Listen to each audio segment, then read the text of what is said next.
Growing up, I always knew I was the second choice. My name is Emma, and from my earliest memories, I watched my parents shower my older brother Michael with endless attention and opportunities while I stood in the shadows. The difference in how they treated us wasn't subtle, it was as clear as day. I remember sitting at our kitchen table, doing homework alone, while Mom and Dad drove Michael to his latest singing competition or club meeting. He was 3 years older than me, and somehow that made him more deserving of everything. Every time his teachers mentioned even the slightest talent, my parents jumped at the chance to nurture it, spending money we didn't really have on lessons and equipment. Michael has such a beautiful voice, Mom would gush to anyone who would listen. He's going to be something special one day. Meanwhile, I learned early on not to ask for much. When I showed interest in art classes, Mom just smiled apologetically. Maybe next semester, honey. Michael's voice lessons are taking up the budget right now. The disparity became even more apparent during Michael's senior year of high school. I was 15 at the time, sitting quietly at dinner when my parents made their big announcement. "We've been saving up," Dad said proudly, "and we're going to send Michael to Preston College. It's one of the most prestigious schools in the state." Michael's eyes lit up. "Really? That's amazing." "And that's not all," Mom added. "You can stay in our apartment near the campus. No rent, of course. We want you to focus on your studies." I pushed my peas around my plate, trying to hide my disappointment. Not that anyone was looking at me anyway. They were all focused on Michael's beaming face as he talked about his future plans. That night, lying in bed, I did the math.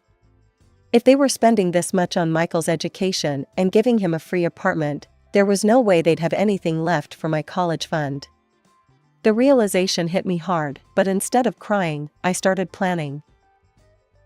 The next day, I visited my grandparents' antique store. My grandfather listened as I explained my situation.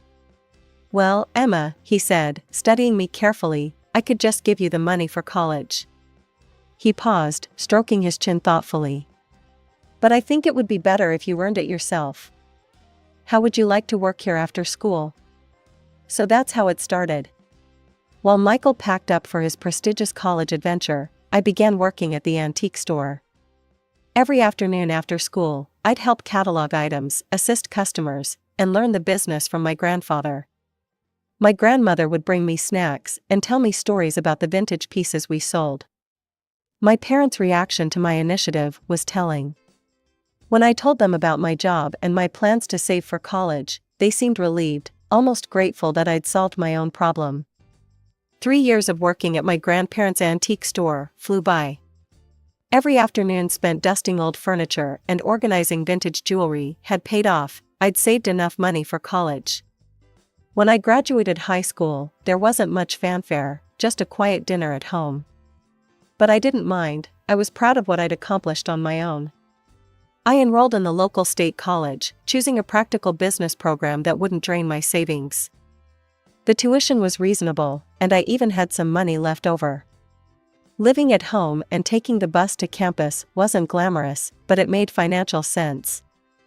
"Mom, Dad," I broached the subject one evening, "I've been thinking about getting a used car. It would make getting to classes easier." Dad barely looked up from his phone. "Sorry, Emma. We just don't have the money for that right now." Mom chimed in, "The bus system is perfectly fine. Lots of students use it." I bit my tongue, remembering how they'd helped Michael get his license and even contributed to his first car. But that was ancient history now.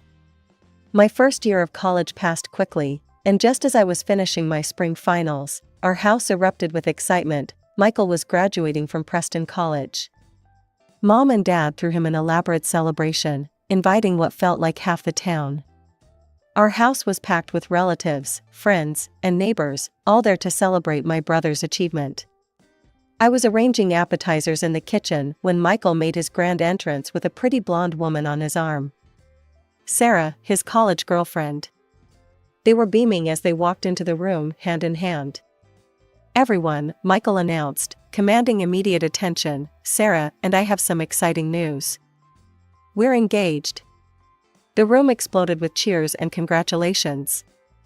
Mom burst into tears of joy, and Dad clapped Michael on the back so hard I thought he might fall over. "But wait, there's more," Sarah added, her voice sweet as honey. "After the wedding, we'll be moving to Connecticut. My parents own a successful business there, and they want us to take it over." Mom's tears turned into full-on sobbing. "My baby boy, a successful businessman. That's my son," Dad proclaimed proudly. "Always knew you were destined for great things." I stood in the corner, watching the scene unfold. Nobody seemed to notice that I'd just finished my freshman year with a 4.0 GPA, or that I'd been working part-time at a local cafe while maintaining my studies. But I was used to it by now. The wedding preparations consumed the next year. While I focused on my studies, now in my third year, Mom and Dad threw themselves into planning the perfect wedding for their perfect son. They took out a substantial loan to cover everything: the venue, the catering, the flowers, the band. Nothing was too good for Michael and Sarah. The wedding itself was exactly what you'd expect: extravagant, emotional, and all about Michael. I stood in my bridesmaid dress, which I had to pay for myself, watching my parents beam with pride as they danced with the happy couple. They'd spared no expense, even though I knew they'd be paying off the loan for years to come. After Michael and Sarah left for Connecticut, I stood in my cramped bedroom at my parents' house, staring at my textbooks. An idea struck me: the apartment where Michael had lived during college was now empty.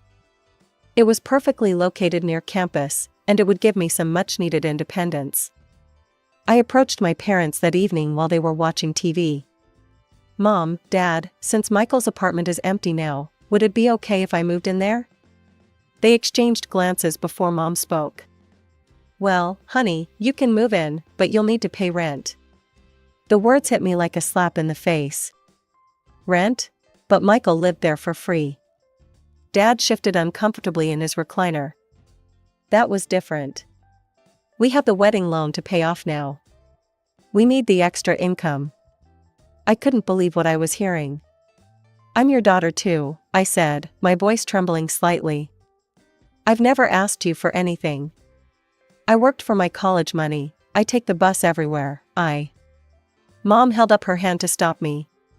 She and Dad had one of their silent conversations, the kind they used to have when deciding whether to spend money on another of Michael's activities. "Fine," Mom finally said. "We'll charge you half the normal rent." I wanted to argue more, but I knew this was the best offer I'd get. "Okay, I'll take it."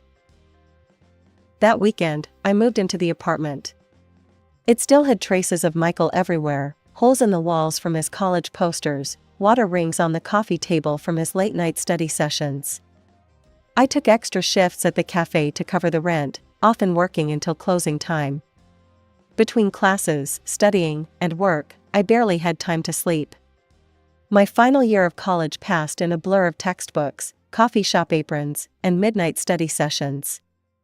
Before I knew it, graduation day arrived. While my classmates' families planned parties and celebrations, my parents opted for a quiet dinner at home. They only invited my grandparents, no extended family, no friends, no elaborate catering like Michael's graduation. We sat around the dining room table, eating the lasagna I'd made myself. Grandma reached across the table and squeezed my hand. "Emma, dear, we're so proud of you," she said warmly. "Graduating with highest honors while working part-time, that's quite an achievement." Before I could respond, Mom's phone buzzed. Her face lit up as she read the message. "Oh, speaking of achievements," she interrupted, "Michael just texted. The business is doing wonderfully. He says they're expanding into 2 new locations." I watched as my graduation dinner turned into a celebration of Michael's success in Connecticut. My grandparents exchanged knowing looks, and Grandpa squeezed my shoulder supportively. My hard work in college paid off sooner than I expected. Within 2 weeks of graduation, I landed a position at Anderson & Mitchell, one of the most prestigious firms in the city. The starting salary was better than I dared hope for, and I was thrilled to finally be starting my career. That excitement lasted exactly 3 days, until my parents found out about my salary. Emma, Mom said during one of her unexpected visits to the apartment, now that you're making good money, you should start paying the full rent amount. I stared at her, wondering if I'd heard correctly. But we agreed on half. That was when you were a student, she replied matter-of-factly. You can afford it now. I wanted to point out that Michael had lived here for free even after getting a job, but I'd learned that comparing myself to my brother was pointless. The apartment's location was perfect, just a 10-minute walk from my office, so I reluctantly agreed. Life fell into a routine. I threw myself into my work, determined to prove my worth at the company. Every month, like clockwork, Mom would call. Emma, dear, just reminding you about the rent. It's due on Friday. We're counting on that money. 3 years passed this way. I earned a significant promotion and raise, but I kept that information to myself. I'd learned my lesson, any hint of financial success would just lead to more demands from my parents. Through their occasional updates, I heard that Michael and Sarah had a baby boy. I'd seen pictures on social media, but hadn't visited. Our communication had dwindled to perfunctory birthday messages and holiday greetings. I was fine with that. Then came the phone call that changed everything. Emma? Mom's voice was tight with tension. We need to talk about your brother. There's been some trouble. The business, well, it's gone bankrupt. He had a terrible fight with Sarah's parents, they're furious about how he managed things. They're not speaking anymore. I closed my eyes, already knowing where this was heading. He's coming back home, she continued. With Sarah and the baby. Oh, I said carefully. I assume he'll be staying with you and Dad? Actually, Mom paused. That apartment you're in is quite large. He'll be staying there. The phone nearly slipped from my hand. What? Mom, this is my home. I've been living here for years. Don't be dramatic, Emma. Your brother needs help. He doesn't have any money right now, so he'll stay there for free. You can keep paying the rent. That's absurd, I protested. If he's moving in, maybe I should just find my own place. Don't you dare, Mom's voice turned sharp. We need your rent money now more than ever. Michael's going through a rough time, you wouldn't want to make things harder for him, would you? I shook my head in disbelief and hung up without another word. The moving day was worse than I'd imagined. Michael, Sarah, and their crying baby Tommy showed up with a mountain of luggage and baby equipment. Mom arrived to supervise the transition, which apparently meant making my life as uncomfortable as possible. Emma, clear out your room, Mom directed, hands on her hips. Michael and Sarah need it for Tommy's nursery. I stood in the doorway of my bedroom, my personal space for the past 4 years. What? Where am I supposed to sleep? The living room has a perfectly good couch, she replied, already starting to move my things. You can't be serious. I pay rent here, full rent, and you're putting me on the couch. Mom's expression hardened. Don't be selfish, Emma. Your brother has a baby. Babies need proper rooms. So I watched helplessly as my bedroom was transformed into a nursery, complete with a crib, changing table, and all the other baby paraphernalia. My belongings were unceremoniously piled in a corner of the living room, which was now my bedroom. The next few weeks were a nightmare. Michael moped around the apartment all day, alternating between complaining about his in-laws and reminiscing about his glory days as a successful businessman. Sarah spent her time either crying or arguing with Michael about whose turn it was to change Tommy's diaper. The baby seemed to sense the tension and cried constantly. I'd come home from a long day at work to find dishes piled in the sink, toys scattered everywhere, and dirty laundry spilling out of the hamper. The first few times, I tried ignoring the mess, but the dirty dishes attracted ants, and the clutter made it impossible to relax in what was now my bedroom. So I cleaned, I cooked, I did laundry. And every meal I prepared mysteriously disappeared before I could eat it. One evening, after a particularly frustrating day at work, I decided to extend an olive branch. Michael, I said, trying to keep my voice neutral, we actually have some openings at my company. I could put in a good word for you with HR. The benefits are great, and the starting salary is decent. Michael looked up from his phone, his face twisting with indignation. An entry-level position? Are you kidding me? I'm a businessman, Emma, I don't do entry-level. I need an executive position, something worthy of my experience. Your experience running a business into the ground? The words slipped out before I could stop them. Michael's face turned red. You don't know anything about what happened. That was my in-laws' fault. They set me up to fail. He stormed off to his room, my old room, leaving me standing there, wondering how much longer I could live like this. 3 months into our forced cohabitation, I sat at my kitchen table, now covered in Tommy's dried baby food and Sarah's coffee rings, reviewing my bank statements. The numbers didn't lie, my expenses had nearly doubled since Michael and his family moved in. That was the final push I needed to call my parents. I rehearsed what I would say, determined to remain calm and rational. The phone conversation went about as well as expected. Mom, Dad, we need to talk about the living situation, I began. Michael and Sarah aren't contributing anything to the household expenses. They're eating all my food, using utilities I pay for, and… Emma, Mom cut me off, her voice sharp. I can't believe how selfish you're being. Your brother lost everything. His in-laws betrayed him. He has a baby to take care of. Dad's voice joined in from the background. You should be grateful you're in a position to help family. But that's just it, I pressed on. I'm not just helping, I'm carrying the entire financial burden. They don't buy groceries, they don't. Enough, Mom snapped. Your brother is going through a difficult time. This isn't forever. You need to be more understanding. That night, I opened my laptop and started searching for apartments. I bookmarked several promising options, all within walking distance of my office. Just in case, I told myself. Just in case things get worse. Things got worse exactly 2 weeks later. I was sitting on my couch bed, trying to focus on work documents while Tommy wailed in the background and Michael and Sarah had their fourth argument of the day. The doorbell rang, and my parents walked in without waiting for anyone to answer. Mom had that look on her face, the one she used to get right before announcing Michael had been enrolled in another expensive program. Dad stood behind her, avoiding eye contact. Emma, we need to discuss the rent, Mom announced. I looked up from my laptop. I paid this month's rent on time, as always. Yes, but starting next month, we're doubling it. The room fell silent, even Tommy stopped crying. I stared at my mother, certain I had misheard. Double? But I'm already paying the full market rate. Mom gestured around the apartment. Well, now there are more people living here. More wear and tear on the property. More utilities being used.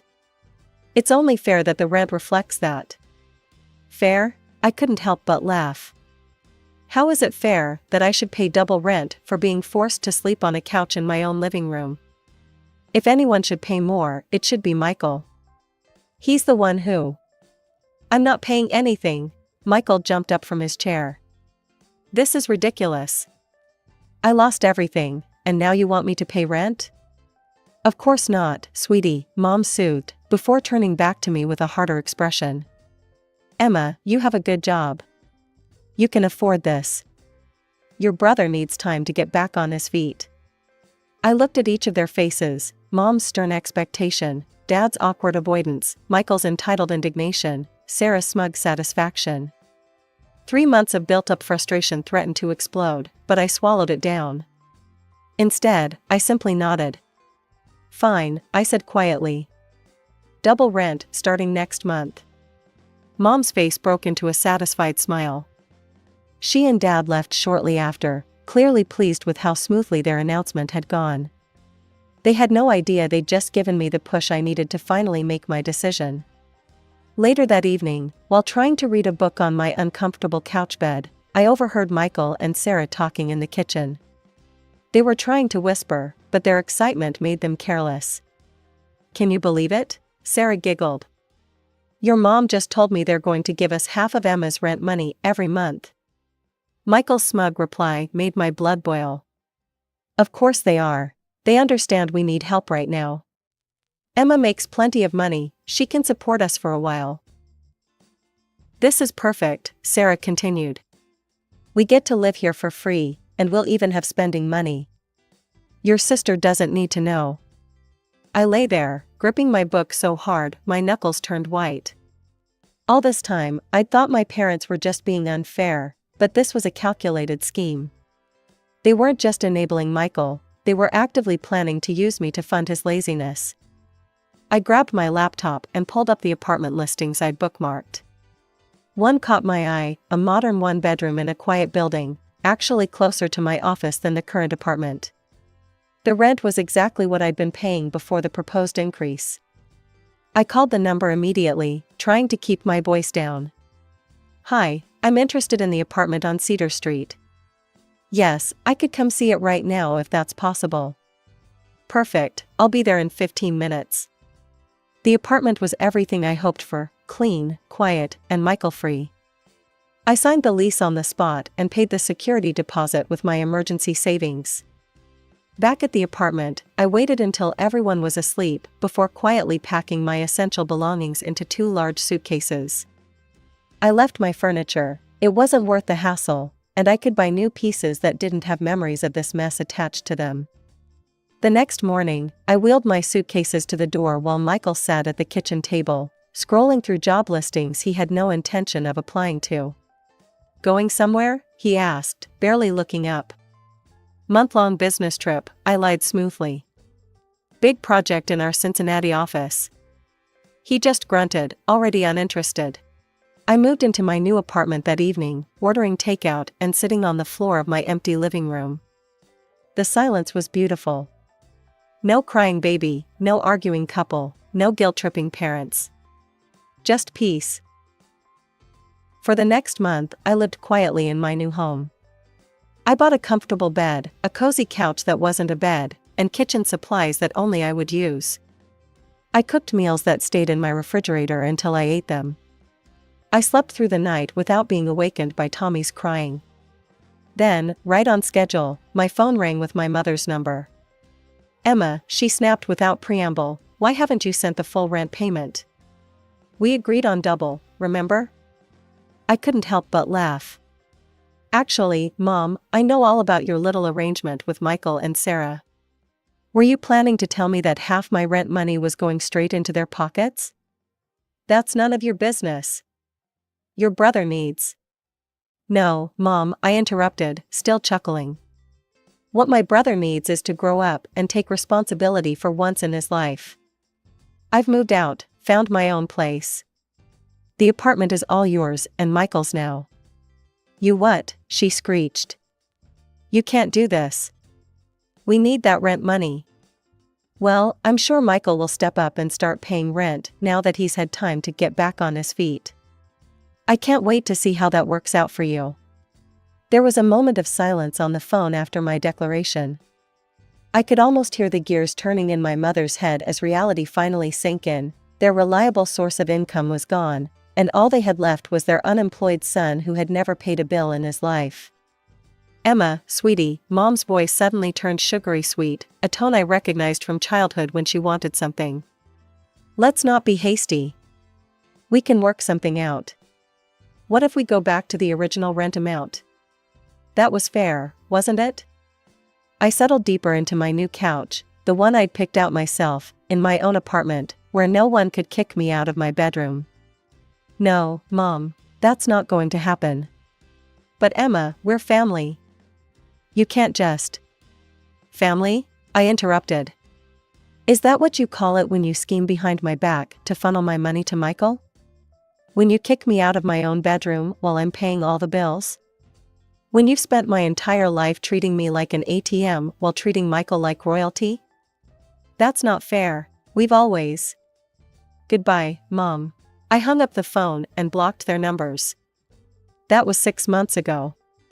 My grandparents keep me updated on the situation, though I never ask, they just know I need to hear it, need to know I made the right choice. According to them, Michael, Sarah, and Tommy are still living in the apartment. They haven't paid a single month's rent. Mom and Dad are covering all the utilities, plus giving them spending money because the baby needs things. My brother still hasn't found a job. Apparently, there just aren't enough executive positions available for failed businessmen with a track record of bankruptcy. My new life is peaceful. I got another promotion at work, bought myself a car, and started taking evening classes for my MBA. My apartment is always clean, my food stays in my fridge until I want to eat it, and I sleep in my own bed every night. The other day, I ran into Sarah's cousin at the grocery store. She told me they're expecting another baby. I just smiled and wished them well, knowing that somewhere across town, my parents are probably already figuring out how to pay for another nursery.